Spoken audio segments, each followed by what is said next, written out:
Well, for many trying to plan a budget this week has been a lot to sort through, hasn't it? From dramatic market swings to tariff confusion, a survey released today shows the economic chaos is stoking some consumer pessimism.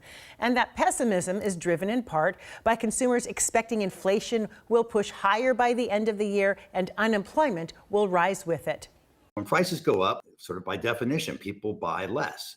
And when they buy less and there's less demand, and you see this decline in consumer and investor sentiment. Karin Caifa joins us now from Washington, D.C. So, Karin, we've had two inflation reports in the last couple of days. What are the takeaways for consumers and for businesses? Well, the two reports that we got, Joyce, first the Consumer Price Index yesterday, which looks at the prices consumers pay off the shelves, and then the Producer Price Index this morning, which looks at the cost that businesses pay to put those items on the shelves.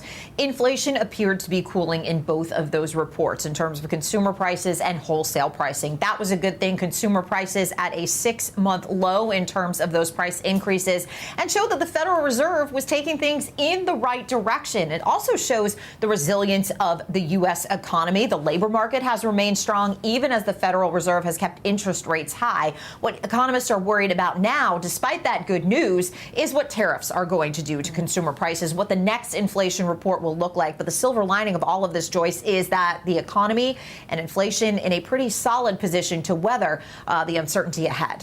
Let's talk about the consumer sentiment number that was released today. I mean, how consumers feel about the economy. Why does that matter?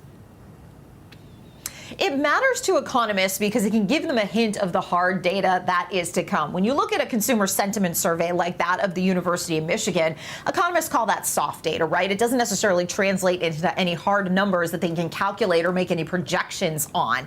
But when you look at a report like today's that indicates consumers don't feel great about where the economy is headed, they don't feel great about where unemployment is headed. In that survey, consumers indicated they expect it will rise before the end of the year. They also expect that inflation will go back up before the end of the year. That sentiment can translate into consumer spending decisions, which does eventually become hard data to economists. Consumer spending is the biggest driver of the U.S. economy. If consumers don't want to go out there and spend, that can be a problem for economic growth later down the line, Joyce. Karin Caifa in D.C., thanks so much.